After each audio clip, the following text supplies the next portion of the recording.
Welcome back to The Chosen Life. I'm your host, The Chosen Lawyer. My co-host today, our regular money man, Mr. Zachary Rain of Rain Finance. Zach, welcome back to The Chosen Life. Thank you. Honored and privileged to be back again. I'm looking forward to what you got in store for this one. Oh, we're going to have a lot of fun. Well, firstly, at today's taping, to be clear, it is minus 20 with extreme cold warning. It feels like minus 33. I would rather it be make it rain than make it snow and sleet and freezing. Zach, I didn't realize we live in the Arctic. You know what? It's like I was just talking to my client before I got on here because she kept her daughter in today. She decided she's like, I'm not leaving the house. Neither is she. We're not going to school. We're just staying in all day. Of all the things considering, we don't have tornadoes, we don't have earthquakes, we don't have tsunamis, we don't have hurricanes, we don't have alligators or snakes really. So let the snow be the worst of it. Fair enough. I got my dog all bundled up. You can see her on Instagram, Chosen Ollie. And she had her parka on. She lasted about 2.5 minutes outside. And then she started doing this paw thing as if her paw cannot touch the ground anymore. And she looked at me and I had to carry her back. So Ollie's smarter than me. I don't blame her. We should get her some shoes, something to put on her feet. Some Jordan 1s for Shih Tzus. That'd be amazing. We got so many topics to cover today. We got a big spectrum. I sent you the agenda ahead of time, but as always, a little something came up this morning. So we're going to have to go there. So we're going to be actually doing 4 topics today. So we have two money topics. Okay. One is a more serious one. One is more a fun one. Okay. And then, of course, we got to get to the world of hockey. One is a fun one. One is a serious one. So where do you want to begin, Zach? You're the guest. Where do you think we got to go with this one? Let's start with the money stuff because money's scaring a lot of people right now. So money for 500, and are we gonna go serious or are we gonna go fun? So we'll start off fun. Let's ease everyone into it a little bit. Amazing. I had a feeling you'd do that. So I was reading a really fun topic this morning as I was driving in to do my workout. I did drive in this minus 33 feeling weather, and I did make it. I had to be all pumped up for this episode. And it made me think of this article as I'm eating my oatmeal, and I'm really pondering this. So, Zach, we got a bunch of people on this earth, all right? Mm-hmm. We deal with a lot of Canadians here being based in Ontario, Canada. We have our friends down south in the United States, many states over there. And the thing that whether we're in Canada, United States, Europe, anywhere in the world, we can all agree upon is we all have a limited amount of money. There's a finite amount of money. We earn money. We got to spend money. We have our fixed expenses, which supposed to cover every single month. And then we have what's called our extra money, our disposable money that we have fun with. It seems to me, Zach, that there's a bunch of companies and organizations and industries that are all battling really hard for our disposable money. Yes. They're hard at work for this. And I was thinking it was all sorts of entertainment. We got television, movies, sports, concert, theater, both virtual and in person. And the suggestion was in this particular article, because of course, being a sports fan, it sends me and my reader all my baseball articles. It says you're going to see more and more Netflix-style subscriptions for in-person baseball games for the MLB because the idea of buying season tickets is outdated. So we need fun models, easy models, because what's happening is people are going on StubHub. They're buying last-minute tickets as much as possible. We have this last-minute generation, the immediate gratification. They don't want to buy in advance. We need to be able to make some sort of flexible subscriptions, whether it's in-person or virtual. And again, there's only so much money to go around. Like I know so many sports fans that are telling me all the time, it's so easy on my 60, 70-inch TV that I don't have to go live anymore. Mm-hmm. Zach, for our fun topic today, for entertainment dollars, and your clients come to you and tell you, can I spend it? Where should I spend it? Where do you see the smart money going? And where do you see the future of in-person versus virtual subscriptions for entertainment dollars? That's a good question. Entertainment. With entertainment, I don't usually like to get too far into it because some people got some really funny habits, if you know what I mean. So I don't usually go on a per event basis. Naturally, a lot goes to subscriptions. That's the fixed, consistent amounts. We got Disney Plus, Crave, Netflix, obviously, Amazon Prime, Paramount recently coming out with some great shows. I subscribe to Paramount too. Um, where do I see it going? I see a lot of people going to do the subscription model. So when I was in university, this was actually one of the things we studied. It was pretty much a whole class on product pricing. So and we're well just service pricing and product pricing. So there were a bunch of different models that you could use to price a product or a service to see, what was the most efficient, what was the most optimal, blah blah blah blah blah. Right. Basically, we had the subscription model, which is monthly or whatever periodly, every periodically. Could be three And months, 6 months, a year, yeah, or of every course, month, or it could biweekly. be There's all sorts of. bi-weekly. Yeah, it could be anything. Yeah. And then we had the upfront, pay everything's right up top. Okay. So we're going to pay, $1,000. We get a fridge, we're done. Right. And then there was the mix of both. Right. So, hey, it's going to cost you like going to a gym, a franchise gym. You have a gym membership fee, you have a startup cost, whatever it is, $100, and then after that you pay $50 bi-weekly or whatever it is. So there were many different models that we looked at, and it's interesting that the subscription model is becoming the most popular and famous one now, because when I was in school, it was actually the most inefficient one for the consumer. I know that's not a surprise to most people, but it's like you said, we've come as a society to this point where we just like are so lazy. We need instant gratification. We want convenience over everything. Hence, Amazon Prime becoming $1 trillion company because it's so hard to go to the store and buy stuff that you need Amazon to deliver it right to your doorstep. Um, so it's just, I don't love the subscription model. I'd rather pay on a per event basis. I think there's more gratification on a per event basis because you've worked to save that money to actually enjoy the event. Do I see things happening virtually? No. As somebody who, I guess the majority of us were doing everything virtually over the last 2 years, I love going out to see people now. I had one of my first client meetings, in-person client meetings with a long-time client. And I went to their house and we sat there and it was just wonderful. It was just a great time. And so I'd rather that, but virtual subscriptions is where the direction of everything's going. Well, let's go to the virtual subscriptions for a moment. We'll talk about in person right after. So here's what I'm thinking, Zach. So I'm a typical Joe Schmo, and I come to Zachary Rain of Rain Finance. And I said, Zach, help me make a budget, help me put money away. And you take this average Joe Schmo. Apologies to any real Joe Schmoes out there. That's not you particular. And we look at their credit card and debit statements every month, right? Oh yeah. Zach, it doesn't end. I mean, I see people for refinances and they send me statements and wow. So you got your cell phone bill, your cable bill, then you Yeah. got your Netflix subscription, you got your Amazon Prime, you got Spotify, you got Crave TV, Paramount, You're missing the Sportsnet biggest one. Now, Uber. Uber Eats, Skip the Dishes. It literally and every single one has this kind of and there's a grocery ones too, and you're either paying per use or you're paying it as most of them are most people are paying monthly, let's say, even though if you read the fine print, like a lot of these, if you pay for a year, you could save up to 40-50%.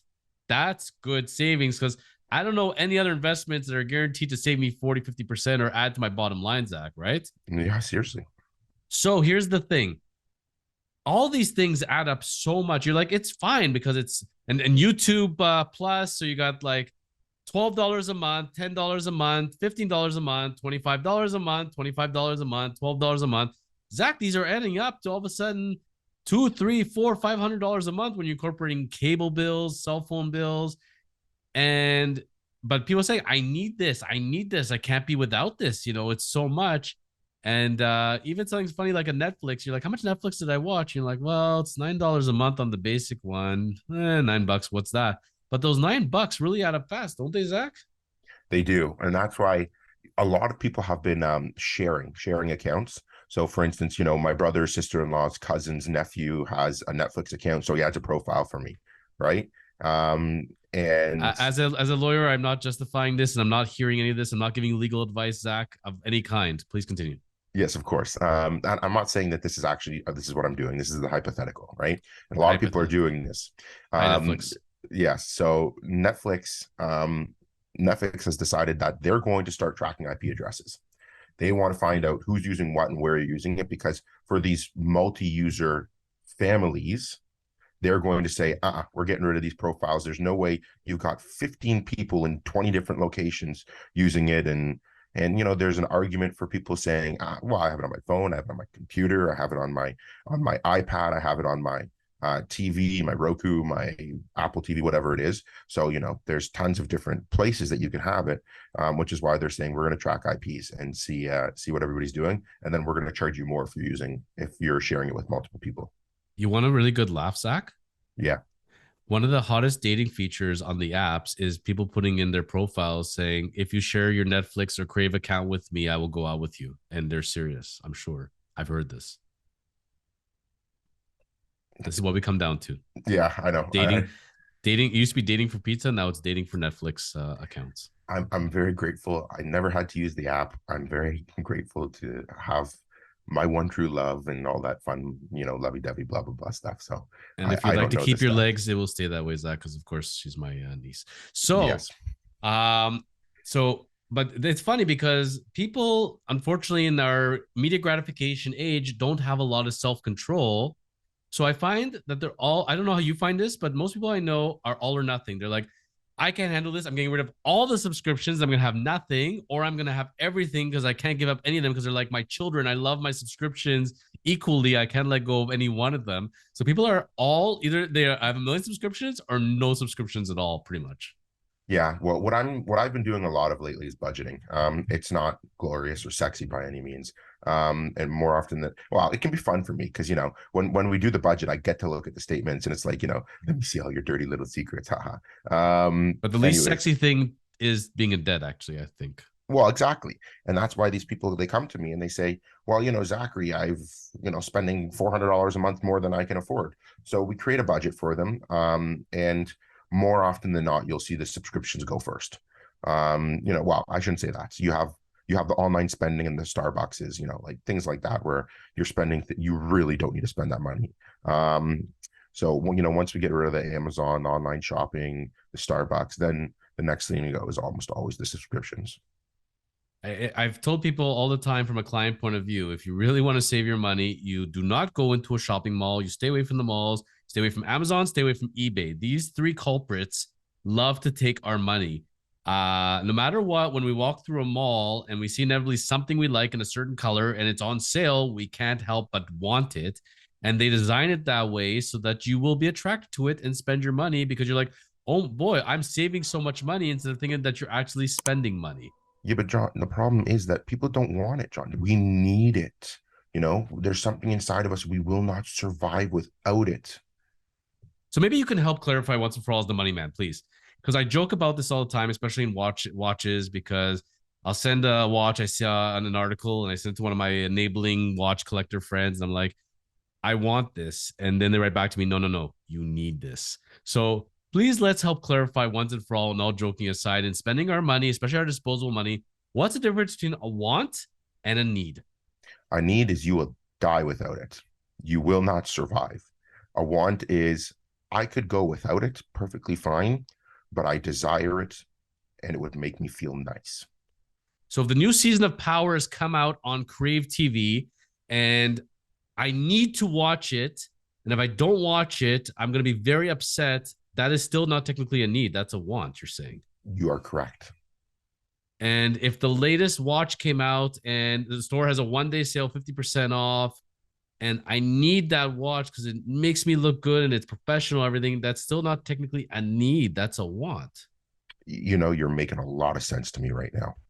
So I have a feeling, Zachary, that if we tell people wants versus needs, most things are actually wants because all we need is clothes, food, shelter, transportation. That's about it. I don't know many other needs other than we won't be able to survive. No, of course. It's just listen. It's hard to blame people because you're coming down from that hill, right? Like the majority, and especially in our area, right, that we're noticing in the Greater Toronto area in Ontario. Um, the average person's mortgage has increased by $1,000 a month. Easy. Okay, Yeah. Yeah. $1,000 a month. So 2 years ago, we could afford all these wants. It was not a problem. We would still save for our retirement, save for, future goals. We have our house, we put food on the table, we went out for nice dinners, and we could still afford all these wants. And now, at least that we had, or the car we were financing and our mortgage payment, or even, the fridge that we bought that we were financing, or the washer dryer, right? Everything has gone up so much because of the interest rates. And now all those wants out the window. It's either that or your credit card bill's going up. It's a hard thing to cut out. I understand it, but it is way worse than having to get into debt. And that's where something like subscription models for events, I like those. So, you buy a ticket to an event, you can't make it for whatever reason, and then you have to go resell it or you lose the money, blah, blah, blah. All of a sudden now, Major League Baseball, other sporting leagues, entertainment, movies, I think they're all getting very smart on this. Sort of like, hey, we're going to help you out here. So you go to 10 baseball games, you go to 10 movies. This is what the regular cost is. We're giving it to you now at a discount. You may not get the best tickets in the world, but it's flexible. You pick whatever game you want to go to. So the organizations, whether it's sporting, entertainment, collect the money up front. They're happy. If you don't end up using it, they're really laughing. And from your end, you're like, I'm saving money. Plus, I get to attend this thing and I'm not breaking the bank. Those I find are more manageable because how many people in reality, Zach? I mean, look at these numbers, right? Who can afford 81 home games in Major League Baseball for season tickets times 2 tickets? Because presumably you're not going by yourself at the very least. Hockey, basketball, it's 41 or so home games plus preseason, plus the privilege of buying playoff tickets if it's even available. I don't know who can possibly afford it in this day and age. Yeah, no, I know what you're saying. I hear you. Mervish is a theater company. They've been running a model similar to this for a while, where you could purchase a package for the year, and so you'd get tickets to each major play that they'd coming in and everything, and they'd give you tickets, and it wasn't guaranteed these seats or whatever it was. Here's my thing though, okay? And this is a man in school. I would have loved to have done this. I would have loved it.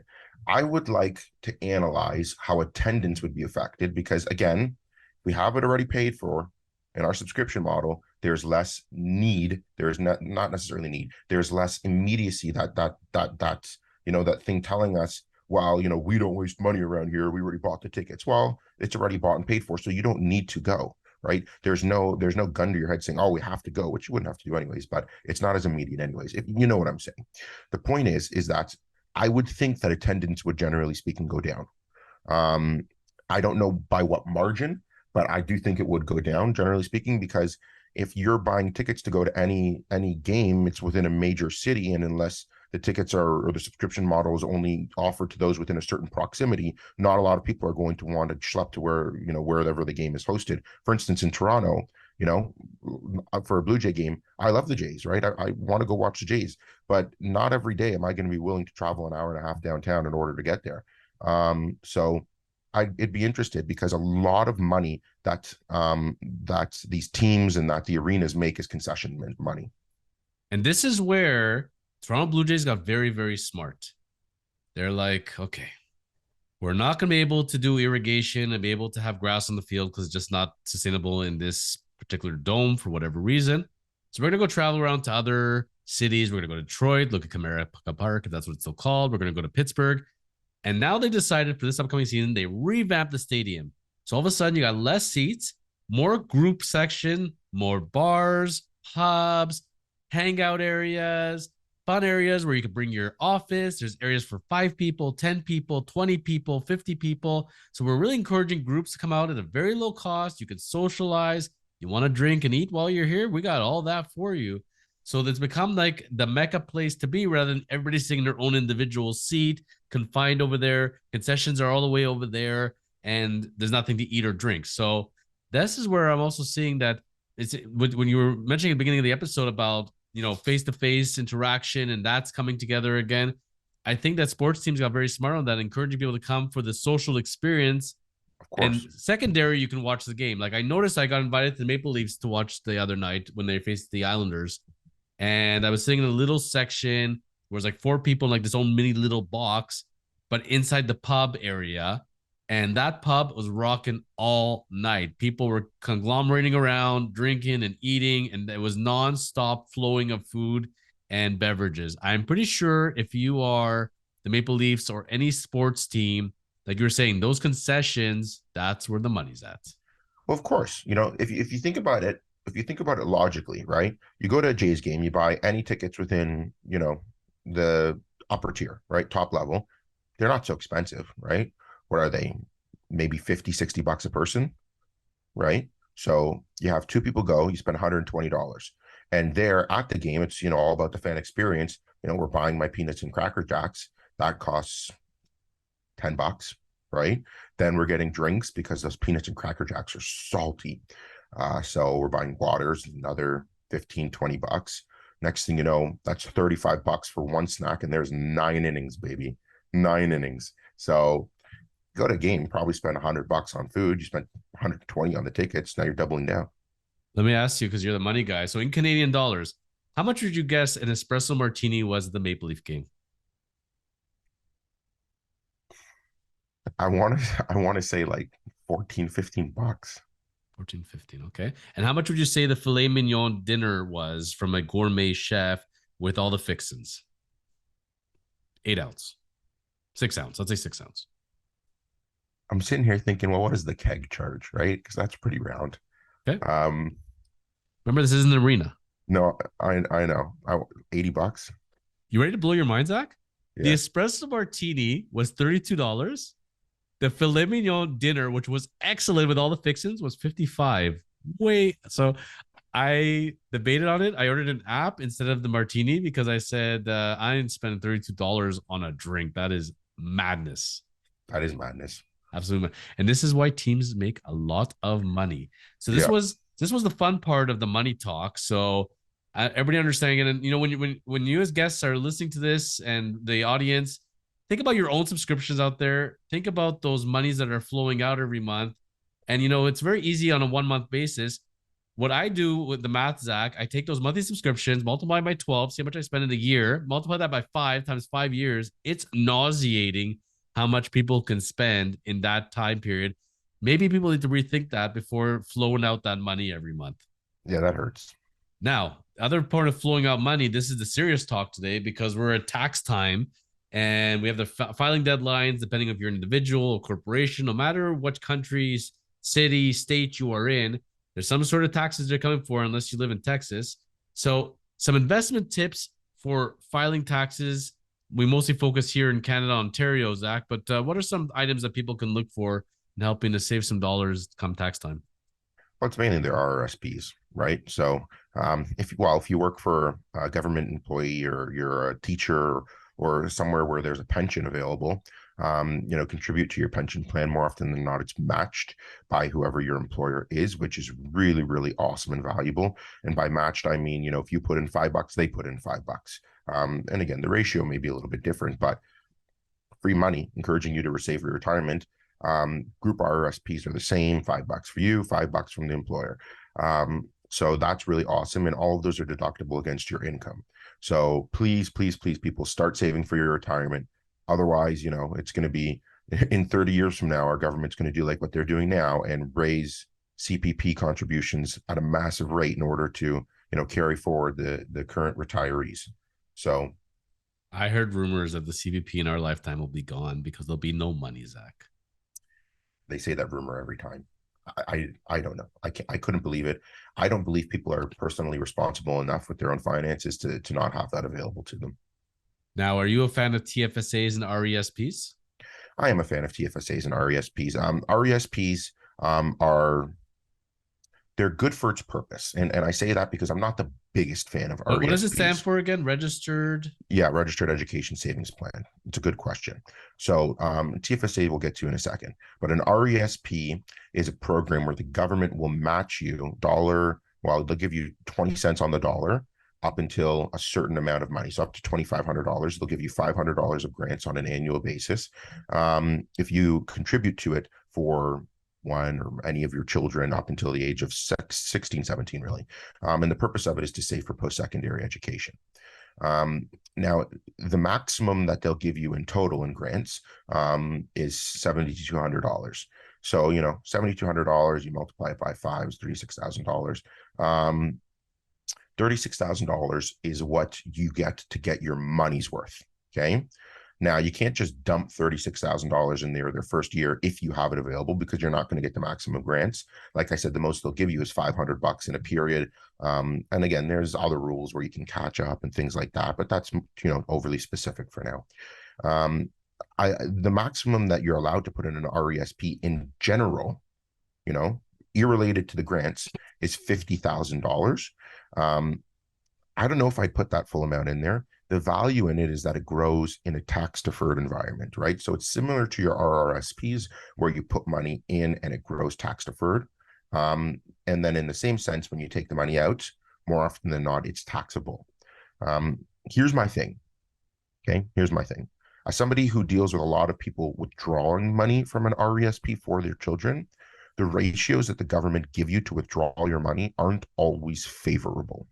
Meaning, if you have, let's say, $100,000 in an RESP for your kid come university or college or post-secondary, whatever it is time, if you take out 10 grand in order to pay for this year's tuition, 9,000 of it will be investment income.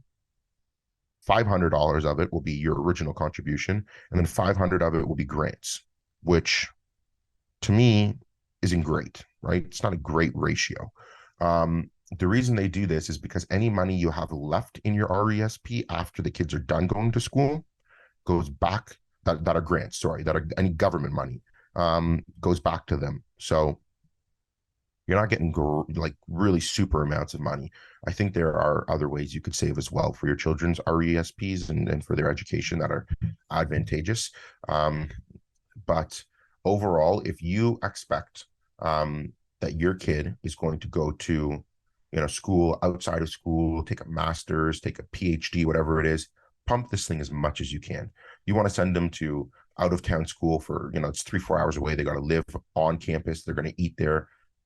Pump it. Like, just dump as much money as you can into this thing, because you're going to use all of it.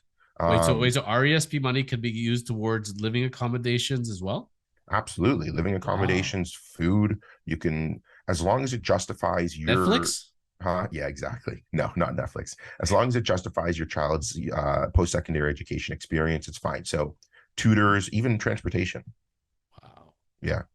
So and TFSAs? TFSAs are great. They're one of the best vehicles I think out there for Canadians to invest in. They are available after you turn 18. This year's room is $6,500. They're grandfathered, which means if you didn't contribute last year because for whatever reason money was tight, you didn't know about it, whatever it is, okay, you have that room next year. Okay, so if you, for instance, didn't contribute last year, it was $6,000 last year, and now you're looking to contribute this year, and you made $12,000 in disposable income this year, or $12,500, you could max out last year's and this year's, which is really, really resourceful. The value in it is that it grows tax-free, and any money you take out is tax-free. So that's really awesome. With respects to tax deadlines and everything like that, you don't need to worry too much about your TFSAs, because like I said, it'll just accumulate and accumulate and accumulate on a yearly basis. Though the best time to do it is January 1, because January 1, I know we're a little late, but the sooner you put it in, the more time it has to grow. So love it. Love it. Well, thank you for those tips, Zach. It's interesting as far as, people looking at little, amounts of money and subscriptions and going to attending events versus big level tax planning.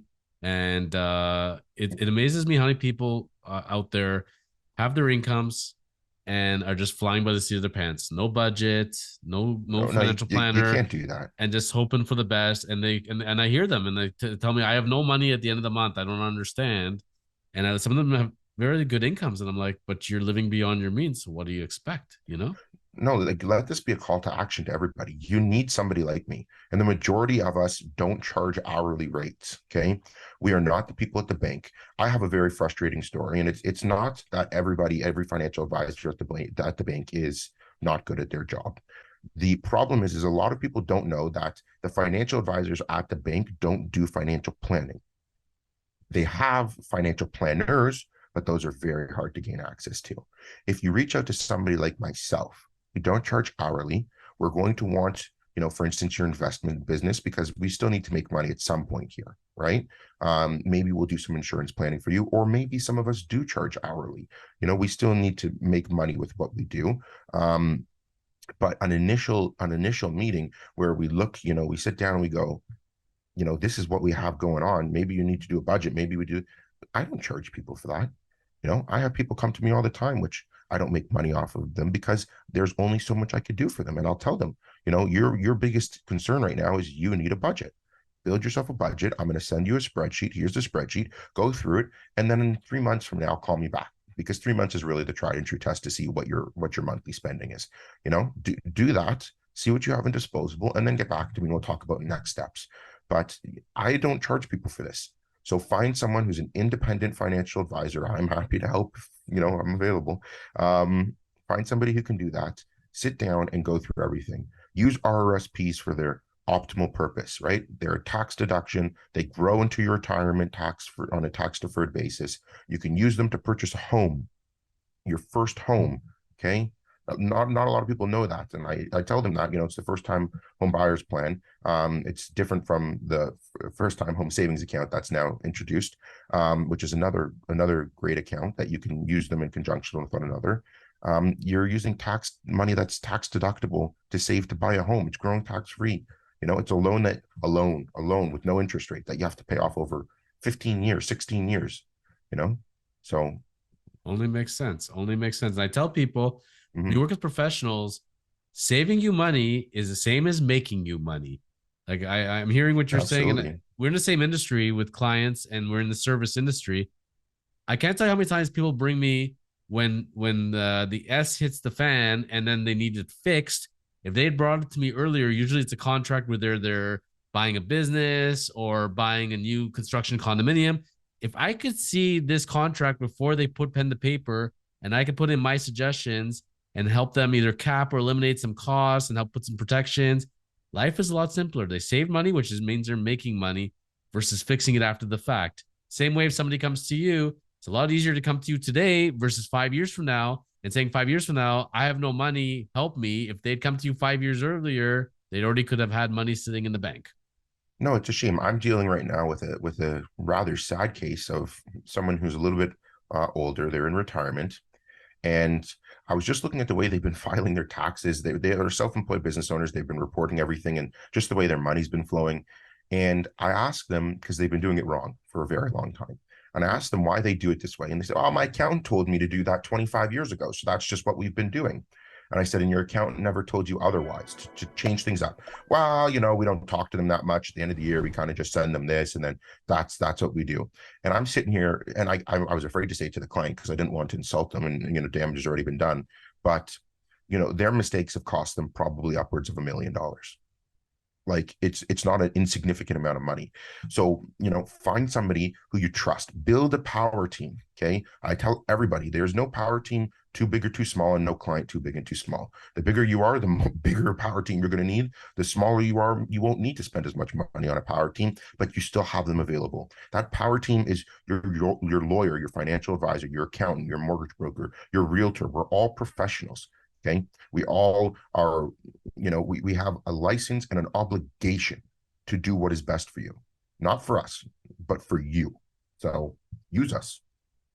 It'll cost you $500 to, to sit down, have your accountant go through a couple of things with you, and it'll save you thousands.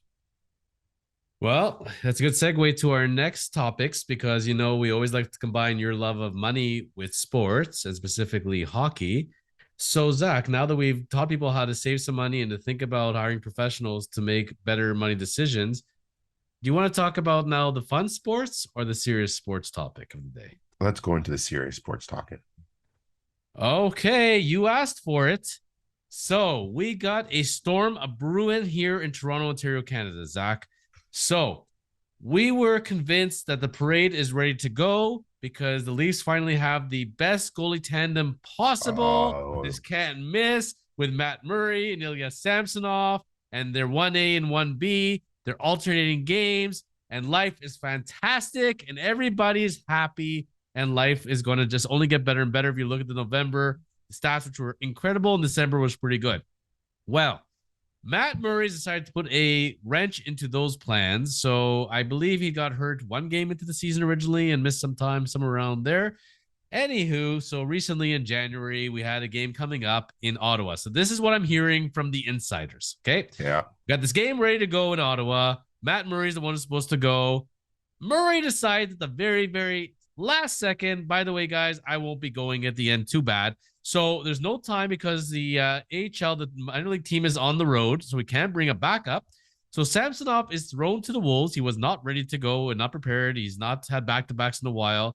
He got shellacked 6-2, if I'm not mistaken. And the brunt is coming onto Murray because Murray needs to be 100%. He was ready to go, but not ready to go, and now he's out indefinitely. And now, how are we going to get rid of Matt Murray in this contract? Because he's the worst and you can't rely on him whatsoever. And then we got Samsonov, who's brilliant one game and stinks the next. As we go into the All-Star break, he got shellacked by the Bruins, of course. Your favorite player in the world, Joseph Woll, is now the backup. And he's been untouchable in the HL, which means he'll get shellacked probably at the NHL level. Everything's in disarray now, Zach. What are we going to be doing with this Leafs goaltending situation? Okay, so everybody needs to relax. This is not a something to throw our hands in the air for, okay? First and foremost, Matt Murray wasn't hurt for the Ottawa Senators game. He was hurt, well, at least he wasn't physically. He was hurt up here, okay? I had a goalie I coached. I'm not going to use his name. He was incredible, a very good goalie, okay? You put him against the best teams in the league, and we always had a chance. Okay. We played his old team, which was a good team. They weren't the best team in the league, but they were. It wasn't Garrett Sparks, was it? No. Remember him? Yeah, I remember Garrett Sparks. I met him. He wasn't the best goalie in the league, this guy I coached, but he was good. When we played against his old team, he could not handle it. One goal in, first minute of the game, pulled himself. He would pull himself. He'd say, that's it. So whatever reason, Matt Murray has something going on in his head. That's my belief, at least. Maybe he is physically hurt, or maybe he was just never better, and then it got into his head, and now he needs to figure out why he's not physically better, and if it really is physically better, if it's in his head.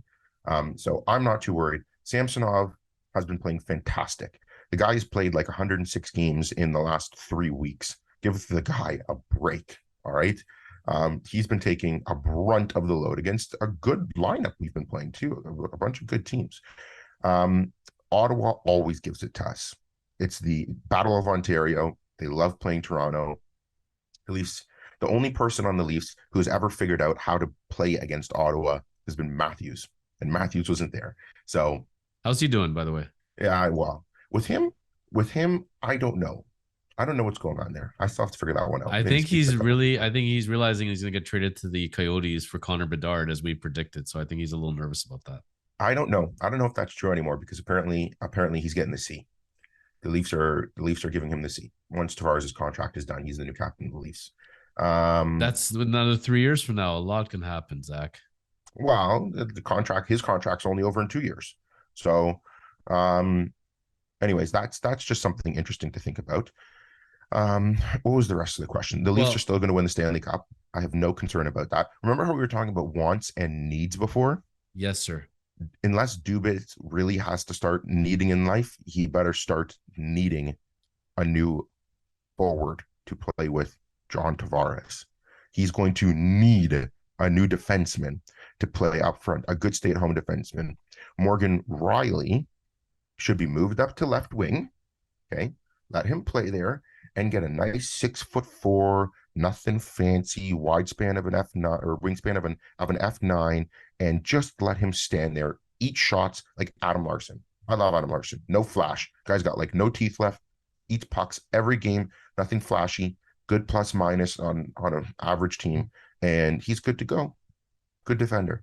You remember how Ilya Samsonov did his first time around against Washington, and then the second time around? Yes. But he wanted that game. He stood in the whole game, got shellacked, came back the second time around, played very well against Washington. So let's give Mr. Samsonov his credit. He's going to get a good extension, Samsonov. If not, he'll get it elsewhere. What are we going to be doing with Matt Murray then? Are we waiting for him to come back, play We well do the again? same thing. We do the same thing he did with Pittsburgh. He didn't do anything in Pittsburgh. Fleury carried the load for the majority of the time, and then once Fleury had one bad game, they put Matt Murray in, and Matt Murray sealed the deal. Matt Murray is clutch. That's the word around town.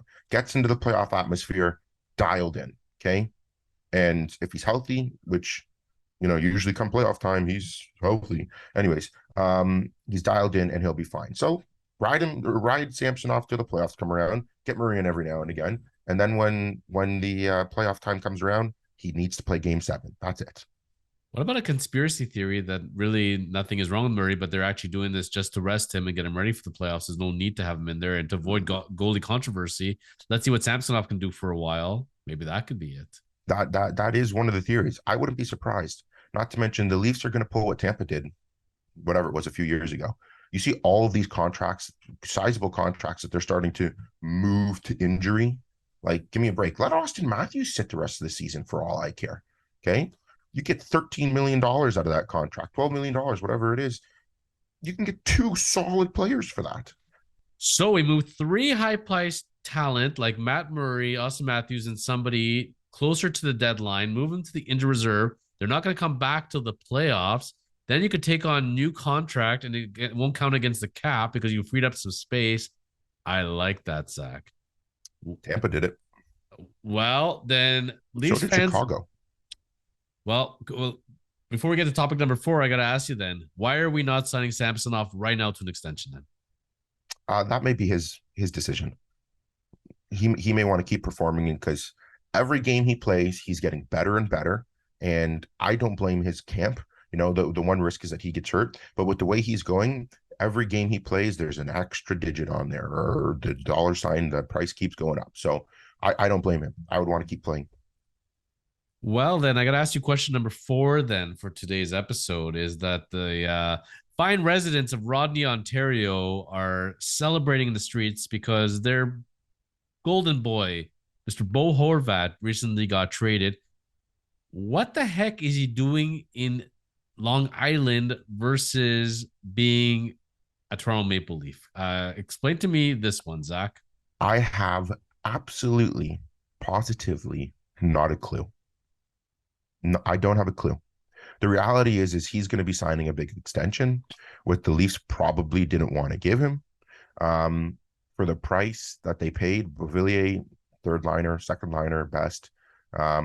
First, a 6'2" first. That's probably the equivalent of Knies or Knies, however you pronounce it, that they wanted from us, which everybody knows is untouchable. And then a conditional first round, protected though. Vancouver has claimed that they got the equivalent of 3 first-round picks in return. Yeah, exactly. And when pigs fly. Okay. Beauvillier is not just because he went in the first round doesn't mean he's a first-round player. How about who the Oilers draft, whatever his name was, Jimmy Carson 10 years ago, and he doesn't play in the NHL anymore. Oh, the Russian guy. Yeah. Yeah, I can't remember now his name. I can't remember it either. Yeah, but I'd like to say Yablonski or something, but he was just he was terrible. Yes, exactly. Yakupov. Yes. Neil Yakupov. See, Yablonski. I remember something like that. Yeah. There you go. Okay, so let's be clear on something now because we've got all these rumors and Horvat should go to the Leafs and Kane should go to the Leafs and Timo whatever should go to the Leafs from San Jose. We just got, as we're literally doing this right now on our phone, that the Rangers are hot and heavy on Meyer trying to make a deal right now. So Matthew Knies, whatever his name is, this is our sticking point because the Leafs are so high on him. He's a can't miss prospect because Lord only knows no prospects ever falter. Do we hold on to him and he's going to be ready at the end of the collegiate season? He'll be ready for the playoffs and he'll be an instant winger that can go in there, or are we going to use him as draft capital and get us a ready-made player right now, Zach? There's no way that I could be confident enough to trust a kid who's pretty much never played in the NHL to slot in our second line in the playoffs, trust him defensively, trust him to play against big, strong, smart hockey players. I do not have that confidence in him. I watched him play. He's got skill, size is good, plays a relatively well structured game, but he is by no means our saving grace in Toronto. If I were to play him in the playoffs, it would be in a fourth to third line role at best. So no, if I'm the Leafs, I'm What do you going see, after what do you seeing Ryan him? O'Reilly. What do you see him as far as like the comparables? Like if this guy develops what they're thinking, where do you see Matthew Knies going? I think it's I Matthew see Knies. him. I see him similar to Svechnikov, who maybe not as because he's not as big and he's not as strong, and I don't think he can shoot the puck as well as him. But I see him in that similar style where good net presence. I see him as a poor man's Rantanen, another one who can shoot the puck well, gets good net front presence. But again, he's not 6'4", and he hasn't proven this, right? So unless you have this true value, I'm trying to think about who else So we're not is getting the Leon equivalent to him. Draisaitl out of this. You're Or saying not I do not think so. it I sounds would like be because the way they're talking about him on the radio, it sounds like he's the next superstar. Just no, waiting. No. no. I would love to eat my words on that. Trust me, I would, but I don't see that happening. So trade deadline is tick tock, tick tock. Leafs have to do something here. What's your prediction now as we get closer and closer? What are you hearing from your insiders? I'm hearing first, second line, left wing. Doesn't matter. Bunting will fill the next spot. I'm hearing a number 3-4 defenseman, big and strong. The Leafs were going after Gavrikov for a little bit on Columbus. We'll see how that one pans out. I'm hearing that Dubas has some type of master plan that he's trying to work out. There's another piece in there. He wants another depth forward as well.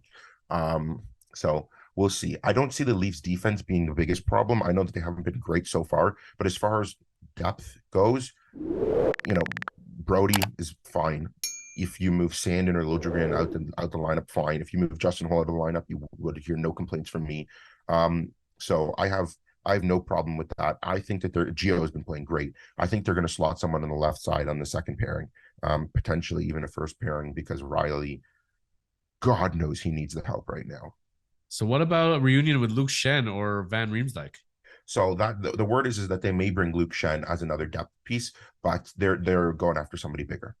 They need a bigger defenseman, somebody who can play consistent top 4 minutes, no problem. Especially because with the Leafs in history for injuries, they need somebody who can slot up into the first line if need be. Can we not place the call to Zdeno Chara or Tuukka Rask and say, guys, need you to get warmed up a bit? Just come for the playoffs. Come hang out with us. My prayers. No, Probably I not think that happening. ship has sailed. That ship is long sailed. I was my thing was always Dustin Byfuglien. I always wanted to see him in a Leafs jersey. That guy, he would wrangle even Zdeno Chara. It'll be very interesting to see now as we go towards the playoffs of how everything slice and dices out there. If Mr. Allmark is going to continue his glory days and be this strong going into playoffs, what the roster is going to look like for the Maple Leafs.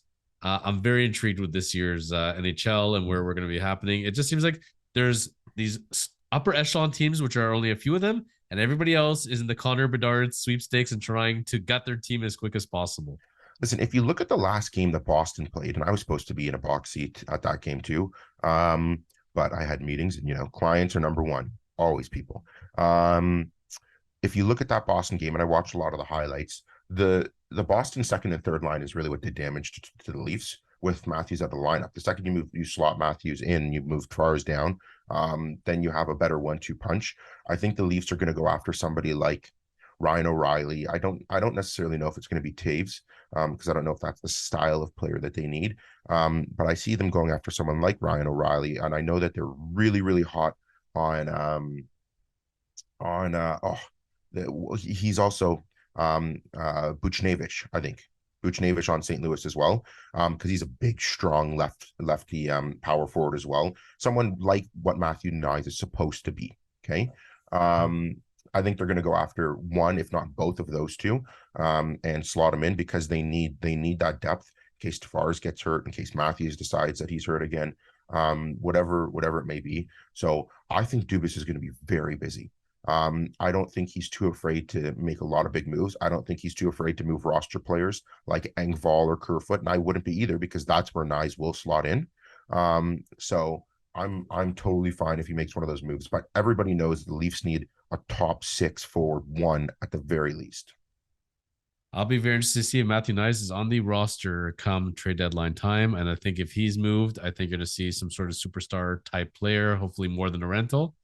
But that's all about where the winds blow. NBA is the same way right now. Trade deadlines coming up. Everybody's calling the Raptors. Everybody wants Siakam and Anobi, and they're offering three first round draft picks. Same what Vancouver got for Bo Horvat's equivalent. So let's see where sports go. And it's funny. I'll sum up today's episode this way: every sports town, no matter what your sport is, where you're located in the world, your prospects, we always over evaluate our own prospects. We all think they're going to be freaking stellar. We don't want to get rid of any of our rookies, any of our prospects. But it's so funny how those prospects become suspects very quickly. Very quickly. So, yep. We'll see. We'll see. Zach, thank you for sharing your knowledge of money and sports and wisdom and inspiring people to make good budgets and save that money and remembering what the difference in wants and needs are in life.